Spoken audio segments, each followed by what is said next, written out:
Hello दोस्तों, I hope आप लोग अच्छे होंगे और अपनी पढ़ाई अच्छे से कर रहे होंगे।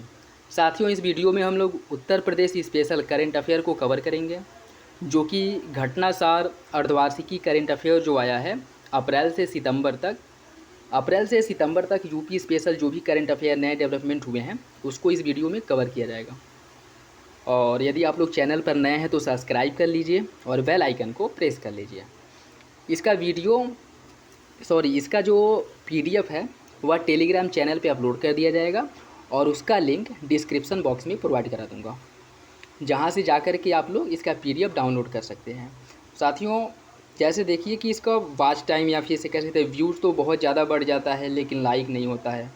तो अगर आप लोगों को वीडियो अच्छा लगता हो तो ज़रूर लाइक कर दिया करिए। उससे क्या है कि हम लोगों को एक सपोर्ट मिलता है, जिससे ये पता चलता है कि अच्छा हाँ, जो कंटेंट डाला जा रहा है वो आप लोगों को अच्छा लग रहा है। तो आप लोग लाइक करने में कंजूसी ना करें, ठीक है। चलिए देखते हैं। अमृत सरोवर निर्माण में उत्तर प्रदेश पहले स्थान पे है। 8,462 अमृत सरोवर झीलों के निर्माण के मामले में उत्तर प्रदेश देश का पहला राज्य है, ठीक है, जहाँ पे टोटल 8,462 अमृत सरोवर झीलों का निर्माण किया गया है। और यह मिशन अमृत सरोवर का एक हिस्सा है। और राज्य सरकार के एक बयान के अनुसार मिशन के कार्यान्वयन में मध्य प्रदेश दूसरे स्थान पे है, जम्मू कश्मीर तीसरे स्थान पे है, राजस्थान चौथे और तमिलनाडु पाँचवें स्थान पे है। और उत्तर प्रदेश में लखीमपुर खीरी ने 256 अमृत सरोवर का निर्माण करके पहला स्थान प्राप्त किया है। तो जो लखीमपुर खीरी जिला है, सबसे ज़्यादा अमृत सरोवर का निर्माण इसी ज़िले में किया गया है, ठीक है, ये भी याद रखिएगा। और गोरखपुर और प्रतापगढ़ यह क्रमशः दूसरे और तीसरे स्थान पे हैं, जिसमें गोरखपुर दूसरे स्थान पे और प्रतापगढ़ तीसरे स्थान पे है। गोरखपुर में 244 अमृत सरोवर का निर्माण किया गया है और प्रतापगढ़ में 231। उत्तर प्रदेश देश का इकलौता ऐसा राज्य है जहां अमृत सरोवर का विकास कार्य युद्ध स्तर पर चल रहा है। और प्रदेश में कुल 1.20 लाख अमृत सरोवर विकसित किए जाएंगे, जो देश में सबसे अधिक होंगे। टोटल लक्ष्य कितना रखा गया है अमृत सरोवर निर्माण करने का? 1,20,000 टोटल अमृत सरोवर का निर्माण किया जाएगा, ठीक है, तो ये भी याद रखिएगा। नेक्स्ट देखिए, 26 मई 2022 को उत्तर प्रदेश के संसदीय कार्य एवं वित्त मंत्री सुरेश खन्ना द्वारा बजट प्रस्तुत किया गया था। और 2022-23 का जो बजट है इसका आकार है 6,15,518.98 करोड़। ये भी याद रखिएगा कि उत्तर प्रदेश का जो कुल बजट है वह इतना है, कितना? 6,15,518.98 करोड़। और जिसमें नई योजनाओं के लिए कितना आवंटन किया गया है? 39,181.10 करोड़ रुपया। और उत्तर प्रदेश बजट 22-23 में कितने करोड़ का राजस्व बचत दिखाया गया है? 43,123.65 करोड़ रुपये।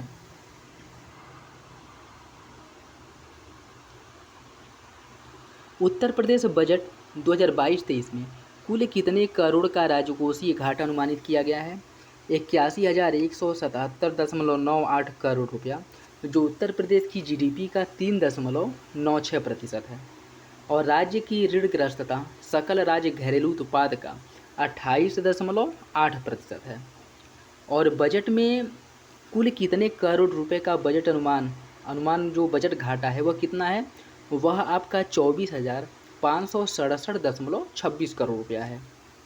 प्राप्ति देख लीजिए, उत्तर प्रदेश में जो प्राप्तियां होती हैं उसमें सबसे अधिक प्राप्ति जो होती है वह राजस्व, राज्य का जो वस्तु एवं सेवा कर तथा वैट है उससे प्राप्त होता है। कितना? 12,04,477 करोड़ रुपए। दूसरे स्थान पे आता है आबकारी शुल्क, जिससे 49,152 करोड़ रुपये प्राप्त होता है। तीसरे स्थान पे स्टाम्प एवं पंजीकरण आता है, जिससे 29,692 करोड़ रुपये प्राप्त होता है। और वाहन कर से 10,887 करोड़ रुपये। और उत्तर प्रदेश सरकार द्वारा उत्तर प्रदेश की जो जीडीपी है उसको 1 ट्रिलियन बनाने का लक्ष्य रखा गया है। और देखिए, प्रधानमंत्री उज्ज्वला योजना के तहत 1.67 करोड़ लाभार्थियों को मुफ्त एलपीजी सिलेंडर देने की घोषणा की गई है। और आलू प्याज टमाटर, इनके मूल्यों को स्थिर बनाए रखने के लिए 1000 करोड़ रुपए के एक कोष का गठन किया गया है, जिसका नाम है भामाशाह मूल्य स्थिरीकरण कोष। तो ये इंपॉर्टेंट है, याद रखिएगा। अगर ये ऐसे पूछ सकता है कि भामाशाह मूल्य स्थिरीकरण कोष का निर्माण किस लिए किया गया है, तो आलू, प्याज और जो टमाटर है, इसके मूल्यों को स्थिर, जैसे इसमें बहुत ज़्यादा उतार चढ़ाव आता है, कभी टमाटर 5 रुपये किलो बिकता है तो कभी 60-100 रुपये किलो हो जाता है, ऐसे ही आलू और प्याज के मूल्य में भी होता है। तो इसके मूल्य को स्थिर बनाए रखने के लिए भामाशाह मूल्य स्थिरीकरण कोष का गठन किया गया है। और बजट में स्वामी विवेकानंद युवा सशक्तिकरण योजना के लिए 1500 करोड़ रुपए का आवंटन किया गया है। और देखिए उत्तर प्रदेश में सबसे ज़्यादा रुपया आता कहाँ से है। सबसे ज़्यादा जो प्राप्ति होती है वह स्वयं के कर राजस्व से प्राप्ति होती है, कितना, 36.5%। दूसरा जो सबसे अधिक प्राप्ति होता है वह केंद्रीय करों में राज्यों का जो हिस्सा है उससे प्राप्त होता है, 24.2%। तीसरे स्थान पे केंद्र सरकार से जो सहायता मिलता है उसका स्थान है तीसरा। लोक ऋण का स्थान चौथा है, 13.1%। उसके बाद करेत्तर राजस्व का जो हिस्सा है वह 3.9% है। ठीक है, तो याद रखिएगा, इसमें ज़्यादा 2-3 अगर याद रख लेते हैं स्टार्टिंग का तो बहुत है। जैसे सबसे अधिक प्राप्ति स्वयं कर राजस्व से होती है, 36.5%। दूसरा जो सबसे बड़ा योगदान है वह केंद्रीय करों में राज्यों का जो हिस्सा है उसका है, 24.2%। ठीक है, देखिए। और सबसे अधिक व्यय कहाँ किया जाता है? सबसे अधिक व्यय जो किया जाता है वो पूंजीगत निर्माण के उद्देश्य से किया जाता है, 20.5%। और पूंजीगत निर्माण के उद्देश्य से अगर खर्च किया जा रहा है तो इसका मतलब ये है कि सरकार एक अच्छा ये सरकार द्वारा उठाया गया एक अच्छा कदम है, क्योंकि पूंजीगत निर्माण के उद्देश्य से जो पैसे खर्च किए जाते हैं वो हमें कुछ सालों के बाद रिटर्न मिलते हैं, तो वह एक अच्छा कदम है। ठीक है। और दूसरे स्थान पे जो सबसे अधिक खर्च किया जाता है वह राजस्व व्यय में किया जाता है, 13.5%।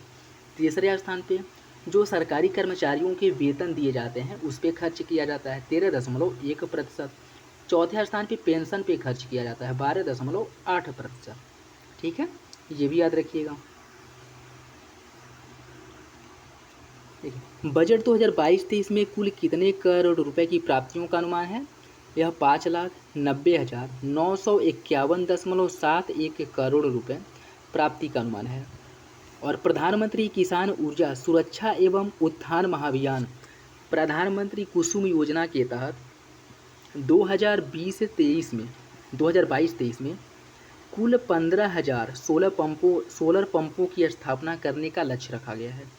ये भी याद रखिएगा कि प्रधानमंत्री कुसुम योजना, या इसका फुल फॉर्म नाम है प्रधानमंत्री किसान ऊर्जा सुरक्षा एवं उत्थान महाअभियान योजना के अंतर्गत 2022-23 में कुल 15,000 सोलर पंपों की स्थापना करने का लक्ष्य रखा गया है।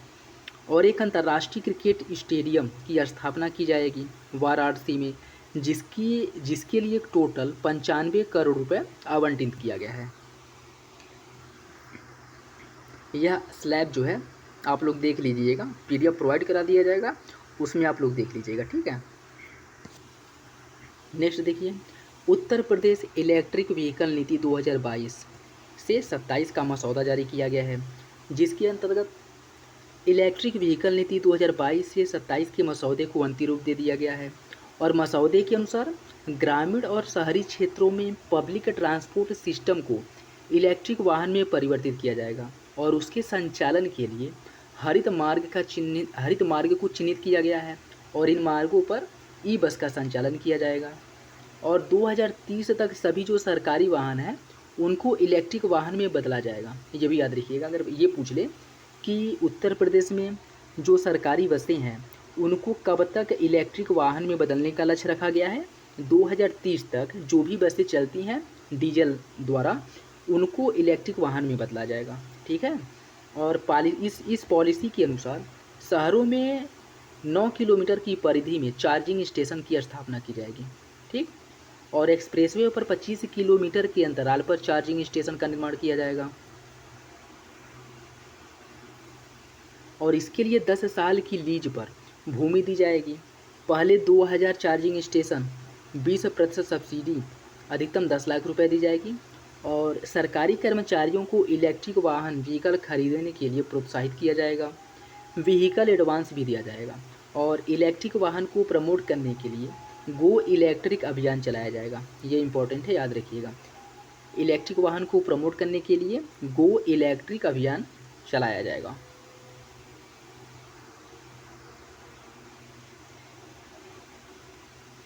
इलेक्ट्रिक व्हीकल नीति के क्रियान्वयन हेतु औद्योगिक विकास एवं अवस्थापन आयुक्त की अध्यक्षता में एक 12 सदस्यीय एम्पावर्ड कमेटी का गठन किया जाएगा। 1 साल तक 2 पहिया इलेक्ट्रिक वाहन की खरीद पर फैक्ट्री कीमत पर 15% की छूट दी जाएगी। पहले 2 लाख वाहनों की छूट मिलेगी और बजट में इसके लिए 100 करोड़ रुपए का आवंटन किया गया है। 3 पहिया वाहन की खरीद पर भी 15% की छूट दी जाएगी। 4 पहिया वाहन की खरीद पर भी 15% की छूट दी जाएगी और बस की खरीद पर भी 15% की छूट दी जाएगी। ठीक है, तो ये याद रखिएगा।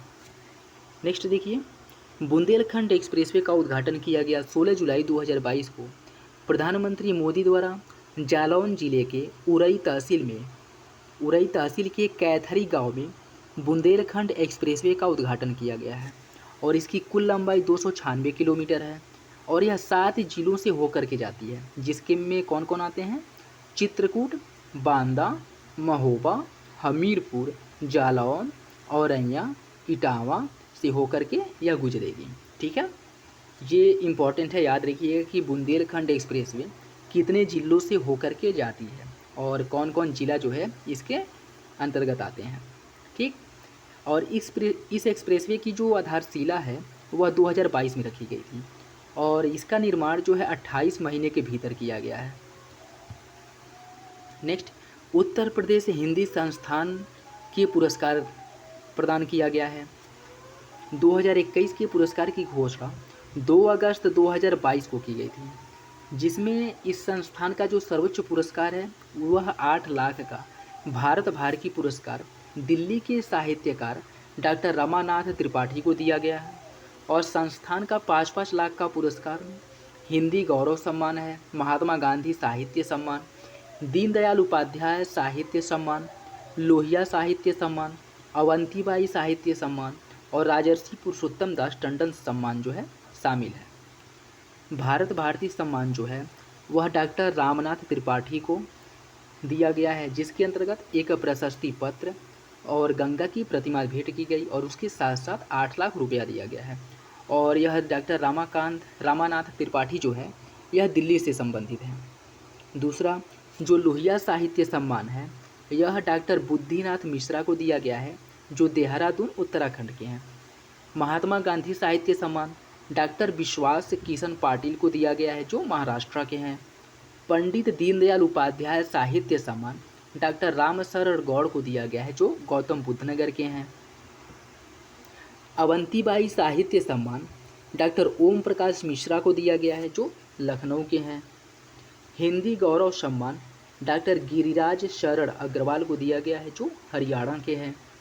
और राजर्षि पुरुषोत्तम दास टंडन साहित्य सम्मान दक्षिण भारतीय हिंदी प्रचार सभा मद्रास चेन्नई उसे दिया गया है, मतलब एक संस्थान को दिया गया है।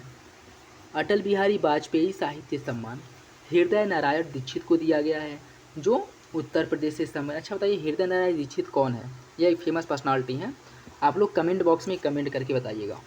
और इन सब पुरस्कारों के अंतर्गत 5-5 लाख रुपए नगद, एक प्रशस्ति पत्र और गंगा की प्रतिमा भेंट की गई है। नेक्स्ट देखिए, लोक भूषण सम्मान यह डॉक्टर महेंद्र भानावत को दिया गया है, जो राजस्थान के हैं और इसके अंतर्गत 2.5 लाख रुपया दिया गया है। कला भूषण सम्मान सुधांशु चतुर्वेदी को दिया गया है, जो दिल्ली से संबंधित हैं। विज्ञान भूषण सम्मान विजय चितौरी को दिया गया है, जो प्रयागराज के हैं। पत्रकारिता भूषण सम्मान बलबीर पुंज को दिया गया है, जो नोएडा के हैं। प्रवासी भारतीय हिंदी भूषण सम्मान डॉक्टर नलिनी बलबीर को दिया गया है, जो फ्रांस के हैं। बाल साहित्य भारतीय सम्मान फकीर चंद शुक्ला को दिया गया है, जो पंजाब के हैं। और दिनेश पाठक को दिया गया है, जो मथुरा के हैं। मतलब कह सकते हैं कि बाल साहित्य भारतीय सम्मान जो है वह 2 व्यक्तियों को दिया गया है, फकीर चंद शुक्ला जो पंजाब के हैं, और दिनेश पाठक शशि जो मथुरा के हैं। मधुल मधुलिमय साहित्य सम्मान डॉक्टर विक्रम सिंह को दिया गया है जो आगरा के हैं। विधि भूषण सम्मान सुधा अवस्थी को दिया गया है जो प्रयागराज के हैं। पंडित श्री नारायण चतुर्वेदी साहित्य सम्मान अश्विनी कुमार दुबे को दिया गया है जो मध्य प्रदेश के हैं।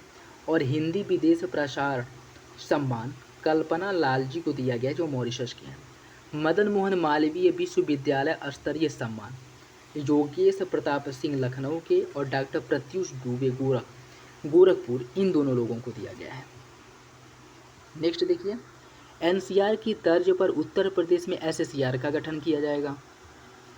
देखिए, राष्ट्रीय राजधानी क्षेत्र एनसीआर की तर्ज पर उत्तर प्रदेश में राज्य की राजधानी क्षेत्र एससीआर को बसाने का निर्णय लिया गया है।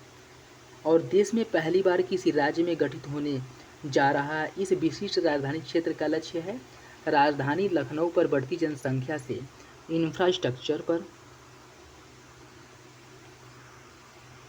इंफ्रास्ट्रक्चर पर जो दबाव पड़ेगा उसको अनियोजित विकास क्षेत्र विशेष का इन सब चुनौतियों को निपटने के लिए इसका विकास किया जाएगा। एससीआर में आने वाले ज़िले कौन कौन होंगे, यह इम्पोर्टेंट है, ये देख लीजिए। लखनऊ, उन्नाव, रायबरेली, कानपुर नगर, कानपुर देहात, सीतापुर और बाराबंकी, यह एससीआर के अंतर्गत आने वाले ज़िले हैं। और राज्य की राजधानी क्षेत्र के लिए 2 प्रमुख समितियां बनेंगी जो मुख्य सचिव की अध्यक्षता में उच्च अधिकार प्राप्त समिति HPC होगी और दूसरी कार्यकारी समिति होगी जिसके अपर मुख्य सचिव या प्रमुख सचिव आवास इसके अध्यक्ष होंगे। नेक्स्ट देखिए, प्रदेश में 6 नई नगर पंचायतों का गठन और 7 नगर निकायों का सीमा विस्तार किया जाएगा। और 17 दिसंबर 2022 को योगी कैबिनेट की बैठक में 7 नगर पंचायतों का सीमा विस्तार करने का और 6 नगर पंचायतों के गठन के प्रस्ताव को मंजूरी दी गई है।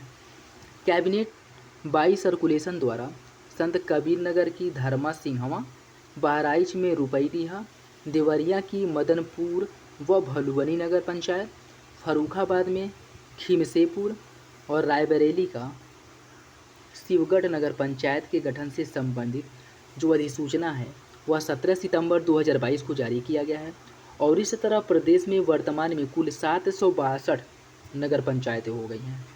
इससे पूर्व राज्य सरकार ने प्रदेश में 4 नई नगर पंचायत बनाने के साथ ही अलीगढ़ नगर निगम, 1 पालिका परिषद व 6 नगर पंचायतों का सीमा विस्तार किया था।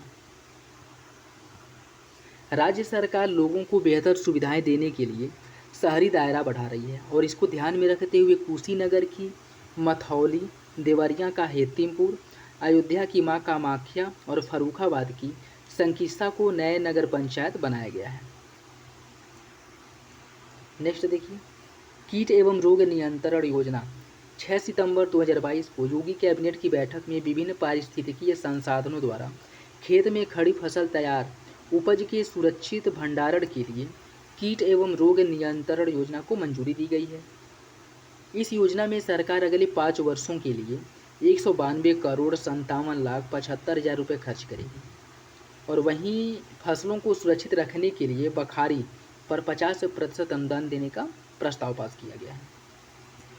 कृषि मंत्री सूर्य प्रताप शाही के मुताबिक फसलों में खरपतवार रोग तथा कीट से होने वाली क्षति को नियंत्रित करने के लिए 2022-23 से 2026-27 तक और इस अवधि के लिए विभिन्न पारिस्थितिकीय संसाधनों द्वारा कीट एवं रोग नियंत्रण योजना का अनुमोदन किया गया है।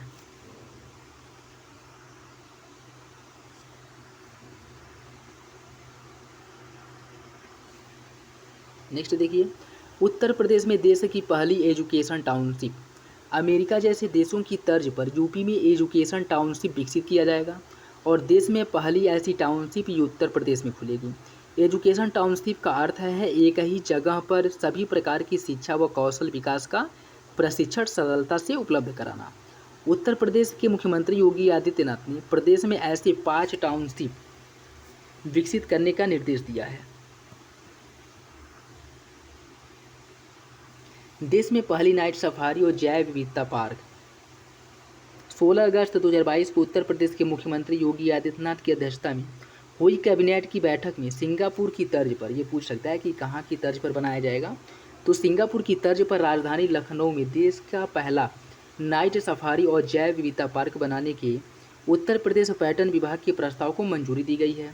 और देश में 13 ओपन डे सफारी है, लेकिन एक भी नाइट सफारी नहीं है। और यह उत्तर प्रदेश में जो बन रहा है नाइट सफारी, यह उत्तर प्रदेश का ही नहीं है बल्कि भारत का पहला नाइट सफारी होगा। ठीक है, ये याद रखिएगा। इस बारे में पर्यटन और संस्कृति मंत्री जयवीर सिंह ने बताया कि सिंगापुर की विश्व में स्थित पहली नाइट सफारी की तर्ज पर 2027.46 हेक्टेयर क्षेत्रफल में फैले कुकरैल वन क्षेत्र में 350 एकड़ में नाइट सफारी विकसित किया जाएगा। इसके अलावा 75 एकड़ में तेंदुआ सफारी, 60 एकड़ में भालू सफारी, 75 एकड़ में टाइगर सफारी बनाने की भी योजना है।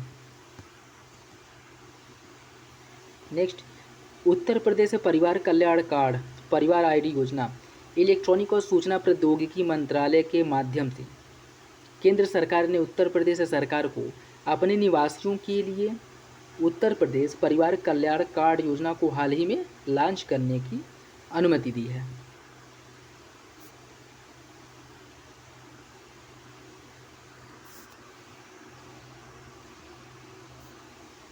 नेक्स्ट, 6 प्रस्तावित, 7 निर्माणाधीन तथा 6 पूर्ण रूप से संचालित एक्सप्रेसवे वाला उत्तर प्रदेश भारत का पहला राज्य बन जाएगा। अगर टोटल इस एक्सप्रेसवे जो बन रहे हैं उनका निर्माण हो जाता है तो सबसे अधिक एक्सप्रेसवे वाला उत्तर प्रदेश पहला राज्य हो जाएगा। और वर्तमान की बात करें तो उत्तर प्रदेश के प्रमुख धार्मिक स्थलों को जोड़ने के लिए 6 नए एक्सप्रेसवे का प्रस्ताव रखा गया है, जिससे हरिद्वार और वाराणसी भी गंगा एक्सप्रेसवे से जुड़ जाएंगी। गंगा एक्सप्रेसवे परियोजना के द्वितीय चरण में मेरठ से हरिद्वार और प्रयागराज से वाराणसी तक ग्रीनफील्ड एक्सप्रेसवे का प्रस्ताव रखा गया है। इस एक्सप्रेसवे से शाहजहांपुर बरेली होते हुए रामपुर रुद्रपुर उत्तराखंड की सीमा तक एक एक्सप्रेसवे का निर्माण कराया जाएगा। उत्तर प्रदेश में पहले से ही 6 एक्सप्रेसवे हैं जिन पर सुचारू रूप से ट्रैफिक संचालित हो रहा है और 7 एक्सप्रेसवे निर्माणाधीन हैं बनने के बाद, और अब 6 नए प्रस्तावित एक्सप्रेसवे से उत्तर प्रदेश में 19 एक्सप्रेसवे हो जाएंगे और यूपी देश में सर्वाधिक एक्सप्रेसवे वाला देश का पहला राज्य बन जाएगा। यह देख लीजिए किसकी लंबाई कितनी है और कितनी रहेगी, यह इंपॉर्टेंट है, ये पूछ लेता है। जैसे यमुना एक्सप्रेसवे की जो लंबाई है वह 165 किलोमीटर है। नोएडा ग्रेटर नोएडा एक्सप्रेसवे की जो लंबाई है वह 25 किलोमीटर है। आगरा लखनऊ एक्सप्रेसवे की लंबाई 302 किलोमीटर है। दिल्ली मेरठ एक्सप्रेसवे की लंबाई 96 किलोमीटर है। पूर्वांचल एक्सप्रेसवे की लंबाई 341 किलोमीटर है और बुंदेलखंड एक्सप्रेसवे की लंबाई 296 किलोमीटर है। यह एक्सप्रेसवे वर्तमान समय में संचालित है। और इस तरह जो है इन 6 एक्सप्रेसों को मिलाकर के इनकी जो कुल लंबाई है वह 1225 किलोमीटर होता है, जो महाराष्ट्र के बाद दूसरा सबसे अधिक है। गोरखपुर लिंक एक्सप्रेसवे, इसकी लंबाई 91 किलोमीटर होगी। गंगा एक्सप्रेसवे की लंबाई 594 किलोमीटर। लखनऊ कानपुर एक्सप्रेसवे की लंबाई 63। गोरखपुर सिलीगुड़ी एक्सप्रेसवे की लंबाई 519। गाजियाबाद कानपुर एक्सप्रेसवे की लंबाई 380। दिल्ली सहारनपुर देहरादून एक्सप्रेसवे की लंबाई 210। गाजीपुर बलिया माझी घाट एक्सप्रेसवे की लंबाई 117 किलोमीटर होगी और यह कुल निर्माणाधीन है और जिनके निर्माण के बाद इनकी लंबाई 1974 किलोमीटर होगी। ठीक है। नेक्स्ट, उत्तर प्रदेश ई अभियोजन पोर्टल से मामलों को निपटाने में पहले स्थान पे है। उत्तर प्रदेश 9.12 मिलियन मामलों के साथ डिजिटल इंडिया मिशन के तहत केंद्र सरकार द्वारा प्रबंधित ई अभियोजन पोर्टल के माध्यम से मामलों के निपटान और प्रविष्टि की संख्या में देश में पहले स्थान पे है।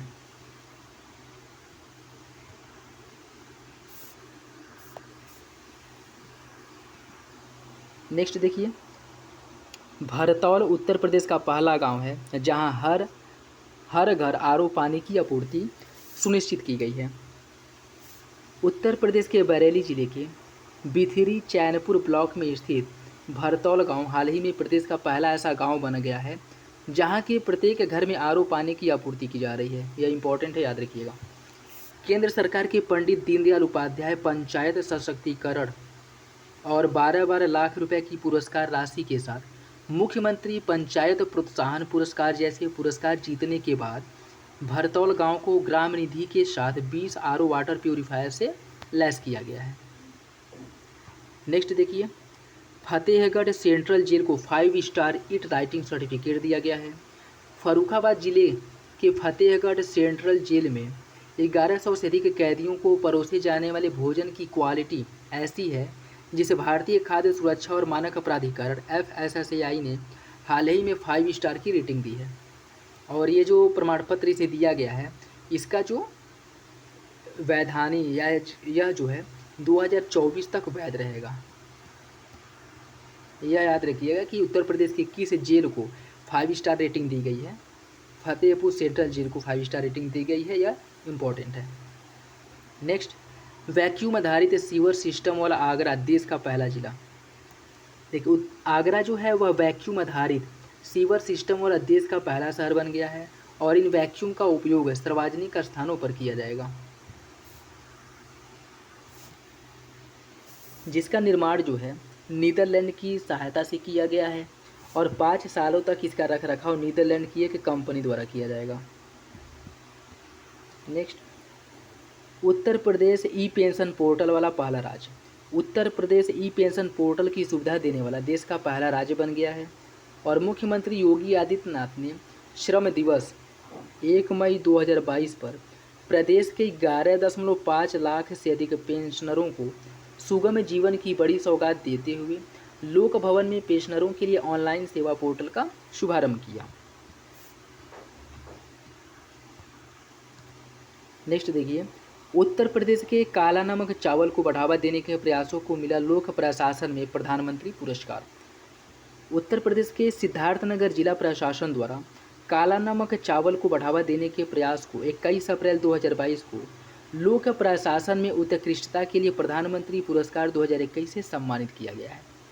काला नमक चावल जिसे भगवान बुद्ध का उपहार कहा जाता है, इसको सिद्धार्थनगर जिले के समग्र विकास के लिए एक मिशन मोड योजना के तहत एक जिला एक उत्पाद योजना के तहत इसे सम्मानित किया गया था। वीडियो अगर अच्छा लगे तो लाइक करना साथियों, और यदि नए हैं तो चैनल को ज़रूर सब्सक्राइब कर ले और बेल आइकन को प्रेस कर लें, जिससे ऐसे इंपॉर्टेंट वीडियो की नोटिफिकेशन आप लोगों को प्रॉपरली मिलती रहें। मिशन अमृत सरोवर के तहत 8,462 अमृत सरोवर झीलों के निर्माण के मामले में उत्तर प्रदेश भारत में पहले स्थान पे है। मुख्यमंत्री योगी आदित्यनाथ की अध्यक्षता में 6 सितंबर 2022 को कैबिनेट की बैठक में 4 नई नगर पंचायतों के गठन की घोषणा के बाद पुनः 17 सितंबर को 6 और नगर पंचायतों के गठन के बाद उत्तर प्रदेश में अब नगर निकायों की कुल संख्या 762 हो गई है। फ्री राशन योजना के बाद उत्तर प्रदेश की योगी सरकार ने अगस्त 2022 में किस अन्य योजना को बंद करने की घोषणा की है? व्यक्तिगत शादी अनुदान योजना को बंद करने का घोषणा किया गया है। 192 करोड़ रुपए से अधिक राशि वाली वह योजना जिसे 6 सितंबर 2022 को कैबिनेट की बैठक में मुख्यमंत्री योगी ने मंजूरी प्रदान की थी, कीट एवं रोग नियंत्रण योजना को मंजूरी दी गई थी। मुख्यमंत्री योगी आदित्यनाथ ने हाल ही में प्रदेश में कहां पर सिंगापुर की तर्ज पर देश का पहला नाइट सफारी और जैव विविधता पार्क खोलने की घोषणा किए हैं? लखनऊ में यह खोला जाएगा। अमेरिका की तर्ज पर देश का पहला एजुकेशन टाउनशिप कहां बनाने की बात की जा रही है? उत्तर प्रदेश में। हाल ही में संपन्न Uttar Pradesh central zone taekwondo championship में किस शहर ने सर्वाधिक 20 स्वर्ण पदक जीतने के साथ ओवरऑल चैंपियन ट्रॉफी जीत ली? लखनऊ ने। 25 अगस्त 2022 को भारत सरकार की शिक्षा मंत्रालय ने राष्ट्रीय शिक्षक पुरस्कार 2022 की घोषणा की और पुरस्कार हेतु चुने गए देश भर से 46 शिक्षकों में उत्तर प्रदेश के किस शिक्षक का नाम शामिल है? खुर्शीद अहमद का। देवरिया में कंपोजिट स्कूल साहवा में शिक्षक खुर्शीद अहमद को यह पुरस्कार विज्ञान शिक्षा में नवाचार के लिए दिया गया था। हाल ही में राज्य सरकार ने किस शहर को सोलर सिटी के रूप में विकसित करने का निर्णय लिया है? अयोध्या को। ये भी इम्पोर्टेंट है। Centre for monitoring India economy की हाल ही में जारी रिपोर्ट के अनुसार अगस्त 2022 में जहां राष्ट्रीय स्तर पर बेरोजगारी दर 8.3% रही, वहीं उत्तर प्रदेश में यह कितनी थी? 3.9%। उत्तर प्रदेश के बरेली जिले में स्थित राज्य का वह पहला गांव जहां के प्रत्येक घर में आरओ पानी की सुविधा दी गई है, भरतौल गांव। सितंबर 2022 में उत्तर प्रदेश के किस सेंट्रल जेल में कैदियों को दिए जाने वाले भोजन को क्वालिटी भारतीय खाद्य सुरक्षा और मानक प्राधिकरण FSSAI ने 5 स्टार की रेटिंग दी है? फतेहगढ़ सेंट्रल जेल, जो फर्रुखाबाद में स्थित है। 2022-23 में प्रदेश की अर्थव्यवस्था को कितने ट्रिलियन डॉलर बनाने का लक्ष्य रखा गया है? 1 ट्रिलियन। मुख्यमंत्री योगी आदित्यनाथ ने 10 जुलाई 2022 को कहां पर उत्तर भारत के सबसे बड़े मॉल लुलु मॉल का उद्घाटन किया? लखनऊ में। उत्तर प्रदेश सरकार ने किसके सहयोग से आगामी 4 वर्षों में हर जिले में एक मॉडल कंपोजिट स्कूल खोलने का निर्णय लिया है? नाबार्ड के सहयोग से। नेक्स्ट, पूर्व राष्ट्रपति रामनाथ कोविंद ने 5 जून 2022 को उत्तर प्रदेश के किस स्थान पर संत कबीर अकादमी और अनुसंधान केंद्र का उद्घाटन किए? मगहर में। मई 2022 में खेली गई 12वीं हॉकी इंडिया जूनियर पुरुष राष्ट्रीय चैंपियनशिप में उत्तर प्रदेश पहले स्थान पे था। उत्तर प्रदेश के जेवर में निर्माणाधीन नोएडा अंतर्राष्ट्रीय हवाई अड्डे के निर्माण हेतु जून 2022 में किस कंपनी को ठेका दिया गया है? टाटा प्रोजेक्ट्स को। उत्तर प्रदेश के किस स्थान पर देश के पहले ग्रीन हाइड्रोजन प्रोजेक्ट को शुरू करने का निर्णय लिया गया है? मथुरा में। उत्तर प्रदेश के वह राज्य मंत्री जिन्हें जुलाई 2020 में उत्तर प्रदेश अनुसूचित जाति एवं जनजाति आयोग का अध्यक्ष बनाया गया है? असीम अरुण को।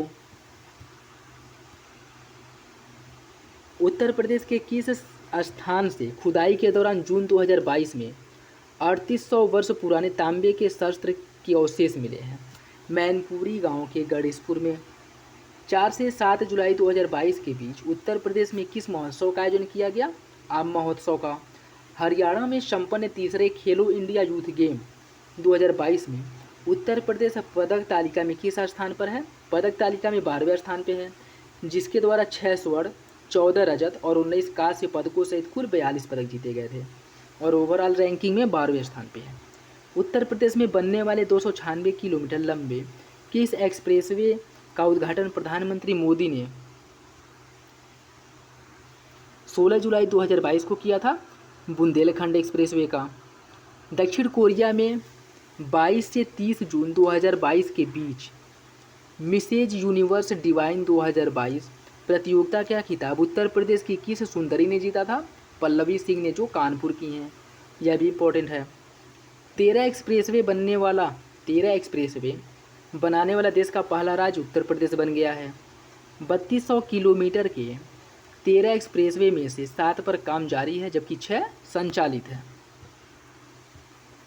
मुकुल गोयल की जगह किसे 13 मई 2022 को उत्तर प्रदेश का कार्यवाहक पुलिस महानिदेशक नियुक्त किया गया है? देवेंद्र सिंह चौहान को।